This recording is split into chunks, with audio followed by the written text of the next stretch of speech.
सन्माननीय पक्षप्रमुख माजी मुख्यमंत्री उद्धवसाहेब ठाकरे,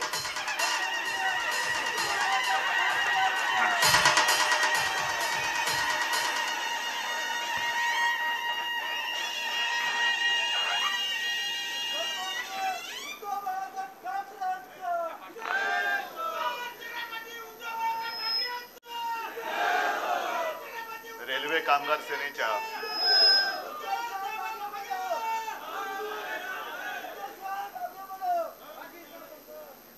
कामगार सेनेच्या आपल्या या आजच्या कौटुंबिक कार्यक्रमाला उपस्थित असलेल्या सर्व माझ्या बांधवांनो, भगिनींनो आणि मातांनो, मागे पूर्वी एकदा मला असं वाटतं मी आपल्या कार्यक्रमाला आलो होतो, 2 वेळा, आणि आजही परत आलेलो आहे. मी पुन्हाही असं नाही बोलणार, पण नेहमी येत राहीन. आणि आजचा हा कार्यक्रम जरा वेगळा आहे. काही दिवसांपूर्वीच मला आपल्या सगळ्या या नेते मंडळींनी सांगितलं की आपली युनियन आणि वाजपेयी जी खास कर धन्यवाद आपको देना चाहता हूं. तसं वाजपेयी आणि आपला संबंध फार जुना होताच, म्हणजे हेही वाजपेयी आणि तेही वाजपेयी, इसलिए वाजपेयी जी आप हमें कोई नए नहीं है. पण एकत्र आल्यानंतर काय होऊ शकतं हा एक चमत्कार तुम्ही करून दाखवलात. आणि या चमत्काराचं कौतुक करायला म्हणून मी आज इथे आलेलो आहे. बाबी, तुमचं कौतुक मी काय करू, कारण एक जुना कडवट कट्टर शिवसैनिक, कोणत्याही काय दिलं काय नाही दिलं कसली पर्वा त्यांनी कधी केलेली नाहीये. आणि तुम्ही सुद्धा सगळेच, कारण आता असं आहे की पक्षात येण्याच्या आधी रिझर्वेशन पाहिजे, बरोबर ना. रिझर्वेशन असेल तर मी पक्षात येतो, आणि जरा कुठे काय खूट झालं तर रिझर्वेशन दिलेलं असलं तरी लोक डबे बदलतात, गाड्या बदलतात, पण त्यातले तुम्ही नाही. मला तुमचा सगळ्यांचा अभिमान आहे, कारण आता किती वर्ष झाली, साधारणतः 2000 सालापासून तर त्याच्याही आधीपासून. आणि रेल्वे कामगार सेना म्हटल्यानंतर एकच रूळ आहे, त्या रुळावरनं बरोबर तुमची वाटचाल सुरू आहे, त्याच्याबद्दलही मला अभिमान आहे. ज्यांना उद्दिष्टाचे रूळ नाहीत, हेतू नाही, काही नाही, त्यांचे सगळे भरकटतात, सगळे इकडे तिकडे तिकडे तिकडे, कधी या प्लॅटफॉर्मला कधी त्या प्लॅटफॉर्मला, समाधान काहीच नाही. पण तुमच्यासारखे जे काही कट्टर कडवट कार्यकर्ते आहेत, मग नावं तरी किती घ्यायची, जसं बाबी आहेत, संजय आहेत, रमेश आहेत, कितीतरी आहेत, पण सगळ्यांचीच नावं घेत बसलो तर अख्खं भाषण नुसतं नावं घेण्यामध्येच जाईल माझं. पण कसली अपेक्षा न करता केवळ आणि केवळ भगवायचे पाईक, काही हो पण माझा भगवा मी नाही सोडणार. आणि हे सगळे भगवायचे पाईक तुम्ही सगळे आहात, तोपर्यंत मला कसली चिंता नाहीये. अनेक जण जे म्हणतात की यांनी विचार सोडले, त्यांनी विचार सोडले, विचार वगैरे काही सोडलेले नाहीयेत, सोडू शकत नाही. हातात जो भगवा घेतलाय ते एक सतीचं वाण आहे, एक वसा म्हणून तो घेतलेला आहे, आणि तो भगवा हातातनं कदापि सुटणं हे शक्यच नाहीये, अजिबात नाही. बाकी चाललेत, दिवसामागून दिवस चाललेत. आता काल परवाकडे अर्थसंकल्प जाहीर झाला. पूर्वी रेल्वेचा अर्थसंकल्प वेगळा होता, रेल्वे खात्याला एक महत्व होतं, पण हे सरकार आल्यानंतर एक एक संस्था हे मारून टाकण्याचं काम चालू आहे. आणि रेल्वेचा पण, म्हणजे रेल्वेचा अर्थसंकल्प मुख्य अर्थसंकल्पामध्ये मर्ज केला, पण आमची जी मर्जी करण्याची, म्हणजे त्यांची मर्जी वेगळी, पण मर्जरची जी मागणी आहे कोकण रेल्वेची भारतीय रेल्वेमध्ये, तिचं मर्जर होत नाहीये. हा काय, म्हणजे हे मर्जीकरण म्हणजे त्याच्या मर्जीवरती चाललं, मेरी मर्जी नाही चालायचं, अजिबात नाही चालायचं. आणि मगाशी जोशीजी तुम्ही जे सांगत होतात की जे शिवसेना प्रमुखांनी आपल्याला एक धोरण आखून दिलेलं आहे की आपण सेवा देतो, मला नेहमी चिंता ही पडते की आता सुद्धा तुमच्यापैकी मोटरमन किती आहेत, इथं सुद्धा कामगार किती आहेत, सगळे आहेत ना. ह्या कार्यक्रमाला येण्यासाठी कोणी दांड्या मारून आलं तर रेल्वे कोण चालवणार, तर असंच आहे. म्हणजे डॉक्टरांचं अधिवेशन घ्यायचं झालं तरी पंचायत, की डॉक्टर जर का सगळे इकडे आले तर पेशंटकडे कोण बघणार? मग हॉस्पिटल्स आहेत, इतर कारखाने आहेत. त्याच्यामुळे आपल्या इकडे बंद केलं तर केवळ आपल्या न्याय हक्कासाठी तर काय आंदोलन करावी लागतातच. म्हणजे असं काही नाही की शिवसेना प्रमुखांनी सांगितलं की इकडे बंद करायचं नाही, त्याच्यामुळे रडले काय काही केलं तरी यांनी प्रमुखांनी सांगितलं की बंद नाही करायचं, काय करतील? नाही, काय करतील तो इंगा दाखवायचा, तो इंगा आपण दाखवणारच. आम्ही संयमी आहोत याचा अर्थ आम्ही काही भेदराट आहोत अशातला नाहीये. आमची ताकद ही आम्हाला कल्पना आहे, पण जर त्याची कल्पना तुम्हाला नसेल, जी आठवण मगाशी तुम्ही सांगितलं ममता बॅनर्जींची, कारण दिल्लीत बसलेले लोक हे दिल्लीपुरतं बघतात.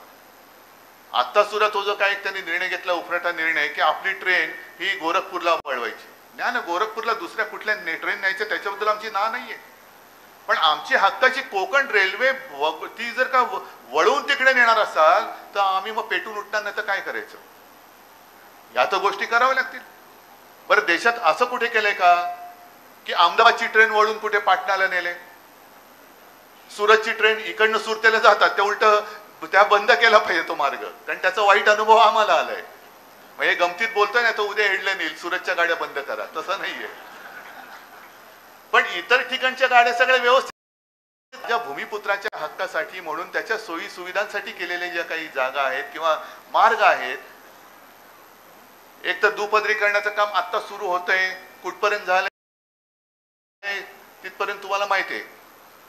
मुंबई गोवा जो काय रस्ता आहे तो नितीन गडकरी बोलले होते की असा रस्ता करेन की 200 वर्षाची होती खड्डाच पडणार नाही. आता लोक असं म्हणतात की 200 वर्षानंतर तरी खड्डा पडेल का, कारण 200 वर्ष होतील तोपर्यंत रस्ता झालं तरी खूप झालं. रस्ता व्हायला 200 वर्ष, त्याच्यानंतर पुढची 200 वर्ष बघणारे कोण? बोलायला काय जाते, मी तुम्हाला असं काही करून देईल की पुढची 1000 वर्ष काही होणार नाही. अरे 1000 वर्ष लेखा तू तरी जगतोस का? पण वाटेल ते सांगायचं. मग तसंच हा दुपदरीकरणाचा कार्यक्रम आहे. मग आणखीन काही गोष्टी आहेत. आता तुम्ही जी एक आठवण करून दिली की मी मुख्यमंत्री होतो तेव्हा प्रोटोकॉल वगैरे हा जो प्रकार होता त्याच्यामुळे काय रेल्वे काम, हा एक वेगळा भाग झाला. पण छत्रपती शिवाजी महाराजांच्या नावाने जे टर्मिनस उभं आहे त्या टर्मिनसच्या मध्ये आपल्या छत्रपती महाराजांचा पुतळा लागणार कधी? कोण लावणार? कसा लावणार? त्याला तर काय प्रोटोकॉल नाहीये. आणि त्याची सुद्धा विनायकजी तुम्ही एकदा त्यांना सांगा की या तारखेपर्यंत तो पुतळा लावा, नाहीतर आम्ही तिकडे पुतळा लावू, आम्ही लावू पुतळा. तर यांना छत्रपती शिवाजी महाराज म्हणजे ईव्हीएम मशीन वाटते. महाराजांचा त्याच्या काय लोक मत देतात, पण मतं दिल्यानंतर पुढे तुम्ही जे काय करताय मध्ये, आता मला त्या पुन्हा त्या सगळ्या घोषणा म्हणजे घटनेवर जायचं नाही. तो महाराजांचा पुतळा कसा पडला, मग काय पडलं, कसं पडलं, म्हणजे अशी ही नतद्रष्ट माणसं ही केवळ आपले आदर्श आणि आपली दैवत ही मतांसाठी वापरतात. आणि रेल्वेचं सुद्धा जे आहे, या रेल्वेच्या अर्थसंकल्पात असं म्हणतात की महाराष्ट्राच्या वाटेला काहीतरी भरघोस आलेले आहे. आता आले ते तुमच्यापर्यंत पोहोचतोय की नाही हा प्रश्न फार महत्वाचा आहे. जनतेपर्यंत पोहोचतोय की नाही, रेल्वे स्टेशन सुधारणार आहेत की नाही, शौचालयाची व्यवस्था नीट होणार आहे की नाही, रेल्वेची साफसफाई होणार आहे की नाही. बरं, आणखी जी एक मागणी आहे की 5 अंतर्गत अघोरी शिक्षा होईल. ठीक आहे ना, करा, शिक्षा जरूर करा, कारण चूक ती चूक. मी चुकीचं समर्थन करणार नाही, पण त्याच्या आधी चूक होण्यापूर्वी तो कोणत्या एका मानसिक तणावाखाली जातोय त्याची चिंता ही कोण करणार आहे? मोटरमन असेल, आणखीन कोणी असेल, त्याला जे काही ताण तणाव आहेत त्या ताण तणावाच्याकडे लक्ष कोण देतात का? रेल्वे मंत्री कधी येत आहेत? रेल्वेचे सेक्रेटरी कोण येत आहेत तुमच्याकडे? जसं मी आज तुमच्याशी बोलतोय, कधीतरी रेल्वेचा मंत्री आलाय, रेल्वेचा अधिकारी आलाय आणि बोला बाबा तुमच्या काय अडचणी आहेत, आम्ही सोडवतो. त्या सोडवल्यानंतर जर का त्यांनी काही गुन्हा केला, त्याची काही चूक झाली, तर मग त्या पुढच्या गोष्टी करा, तुम्ही जरूर करा. पण त्याला सतत तो तणावाखाली आहे, आणि तो तणावाखाली जर का आला आणि एखादी चूक घडली, शेवटी ही चूक सुद्धा समर्थनीय नाहीये. मी त्या चुकीचं समर्थन करत नाही, कारण तुमच्या हातामध्ये नुसती रेल्वे गाडी नाही तर त्यातल्या प्रवाशांचं आणि पुढे जे काही अपघात होतात, घात वेगळे अपघात वेगळे, पण अनेकांचे जीव हे तुमच्या हातामध्ये असतात. त्याच्यामुळे मी तर असं म्हणेन की माझा रेल्वे कामगार सेनेचा जो कर्मचारी आहे त्याच्याकडनं एकही चूक होणार नाही, कोणाच्याही जीविताला धोका पोचणार नाही याची हमी ही आम्ही घेतो. पण ही हमी आम्ही युनियन म्हणून घेतल्यानंतर तुमच्या कामगारांना कसली अडचण होणार नाही, तकलीफ नाही होगी, ही जबाबदारी कोण घेणार, घ्यायला कोण पुढे येते? मी घेतो ना. युनियनचा एक शिवसेनाचा पक्ष प्रमुख म्हणून आणि माझी अंगीकृत संघटना असल्यामुळे या सगळ्यांच्या वर्तणुकीची जबाबदारी मी घ्यायला तयार आहे. पण तशीच जबाबदारी ही रेल्वे मंत्र्यांनी आणि पंतप्रधानांनी सुद्धा घेतली पाहिजे प्रशासनाच्या बाजूने. तुम्ही जी काही जुन्या पेन्शन योजनेचा जो उल्लेख केला, मी तर माझ्या जाहीरनाम्यात म्हटलं होतं. आता तुम्ही केंद्राकडे जाता का राज्याकडे जाता हा दुसरा प्रश्न आहे. पण मी माझ्या शिवसेनेच्या वचननाम्यात म्हटलं होतं या कालच्या विधानसभेच्या निवडणुकीत की आपलं सरकार आल्यानंतर सरकारी कर्मचाऱ्यांना जुनी पेन्शन योजना मी लागू करून दिल्याशिवाय राहणार नाही. केलं, जाहीर केले, अनेक घोषणा केल्या, अनेक गोष्टी जाहीर केल्या होत्या आणि करून दाखवलेल्या होत्या. म्हणजे शिवसेनेची जी काय ओळख आहे, शिवसेना नुसतं 200 वर्षात खड्डा पडणार नाही असं नाही, करून दाखवते आणि मग बोलते. अनेक गोष्टी अशा आहेत की ज्या आम्ही पूर्वी केलेल्या आहेत. कोरोनाच्या काळामध्ये सुद्धा काम आपण करून दाखवलेलं आहे आणि करून दाखवणारे ही आपली ओळख आहे, ही आपली ओळख आहे. आणि मी अनेक गोष्टी तुम्हाला सांगितल्या होत्या, मी ह्या गोष्टी करीन, त्या गोष्टी करीन, पण कुठे काय माशी नाही, नुसतं वेगळंच काहीतरी शिंकलेलं आहे तिकडे. हे सरकार किंवा हा निवडणुकीचा निकाल असं लागूच शकत नाही, हे आज सुद्धा अनेक जण सांगतात. बरं, आज आणखीन एक मला जी काय माहिती मिळाली ती आता तुमच्या समोर सांगण्यात येईल, आणखी थोडीशी मिळाल्यानंतर मी ती सांगणार आहे. त्याच्यामुळे ती माहिती सध्या मी बाजूला ठेवतो. पण मगाशी जो एक मी पुसटचा उल्लेख केला की आहेत त्या संस्था मारून टाकायच्या, म्हणजे आता एसटीची हालत वाट लागलेली आहे. काल परवाकडे महापालिकेचा अर्थसंकल्प जारी झाला. एक महत्वाची, ज्या जशा आपल्या शरीरात रक्तवाहिन्या असतात की प्रवासी वाहतूक इकडे तिकडे कुठे कुठे कुठे रेल्वे जाते देशामध्ये, तशीच एसटी ही माझी गावागावात खेड्यापाड्यात जाते. तशीच बीएसटी ही माझी जवळपास अनेक गल्ली बोळत जाते. पण आज राज्यामध्ये एसटीची दुरावस्था तुम्हाला माहिती आहे, कारण तुम्ही रेल्वेच्या नंतर घरी यायला जायला एसटी आणि बस सुद्धा तुम्ही वापरता. एसटी आज तोट्यामध्ये चाललेली आहे. बीएसटीचा कोणी वाली राहिलेला नाहीये. रेल्वे सुद्धा किती काळ तुमच्याकडे सरकारी राहील का तुमचं सुद्धा कधीतरी काय खाजवायला लागतील आणि खाजगीकरण करतील काय सांगता येत नाहीये. आहेत त्या संस्था मोडायच्या. आपली मुंबई महापालिका जी कदाचित जगातली एक सर्वात श्रीमंत महापालिका होती, ती सुद्धा आता यांनी भिकेला लावलेली आहे. म्हणजे वाईट एवढ्या गोष्टीचं वाटतं की कष्ट करून करून करून तुम्ही सगळ्यांनी कष्ट करून मुंबई महापालिका ती कोण्या एकेकाळी तोट्यात होती, ती आपण नफ्यात म्हणजे मुदत ठेवी तिच्या वाढत नेल्या. 92,000 कोटीपर्यंतच्या मुदत ठेवी होत्या, आता त्या 80,000 कोटीपर्यंत आल्या. 80,000 कोटीपर्यंतच्या मुदत ठेवी त्या आहेत फिक्स्ड डिपॉझिटमध्ये आणि 2-2.5 लाखापर्यंतची 2.5 लाख कोटीपर्यंतची म्हणजे देणी यांनी करून ठेवली आहेत. 2.5 लाख कोटीच्या खड्ड्यात आज ह्या सरकारने, जे पहिलं गद्दार सरकार होतं, असंविधानिक होतं आणि आता ईव्हीएम सरकार आहे, या लोकांनी आपली मुंबई सुद्धा खड्ड्यात घातली. म्हणजे मुंबईच्या रस्त्यावरचे खड्डे हे बुजवणं हे किती वर्षात आता शक्य होईल माहिती नाही. आता एवढं देणं यांनी मुंबई महापालिकेच्या डोक्यावर करून ठेवलंय की जवळपास पुढची 23 वर्ष ही कामं ह्याची देणी आपण देत राहू. हा कुठल्या दिशेने कारभार चाललेला आहे. आणि म्हणून मला असं वाटतं की या ज्या काही संस्था तोडल्या जातात, महापालिका खतम, एसटी खतम, बीएसटी खतम, त्याच्यासाठी मी वाजपेयीजी तुम्हाला खास धन्यवाद एवढ्यासाठी दिले की तुम्ही आणि आपण एकत्र आल्यानंतर निदान रेल्वेमधले ह्या कर्मचारी संघटनेची ही ताकद मजबूतीने आपण सरकारला दाखवू शकतो. आज सुद्धा अनेक जणांनी आपल्या या रेल्वे कामगार सेनेत प्रवेश केले. या, आणखीन येत असतील, सगळ्यांनी या, सगळ्यांनी एकत्र या.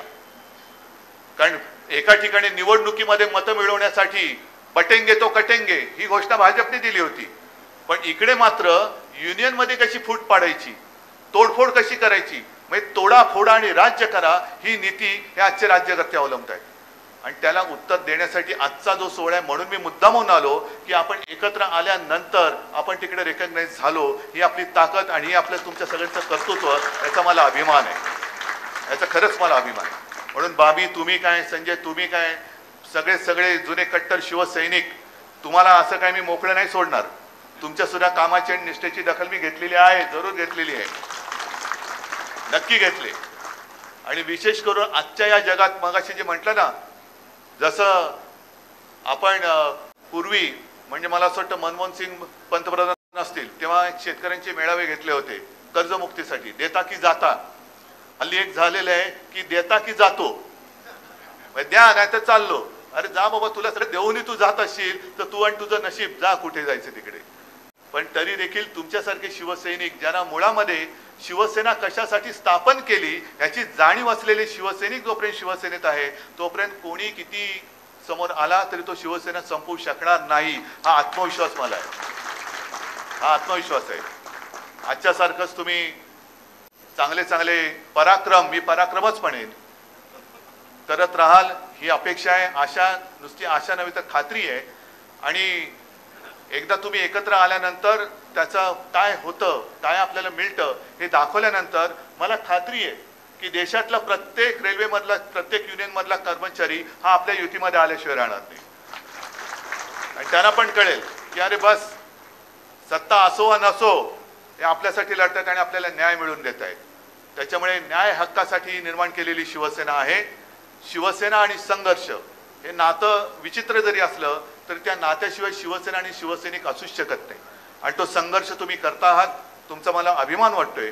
पुढच्या काळामध्ये सुद्धा आपल्या ज्या काही मागण्या आहेत, ज्या काही आशा अपेक्षा आहेत त्या पूर्ण करण्याची ताकद ही तुमच्यात जी आहे ती वाढीस लागो, एवढ्या शुभेच्छा देतो आणि आपली रजा घेतो. जय हिंद, जय महाराष्ट्र.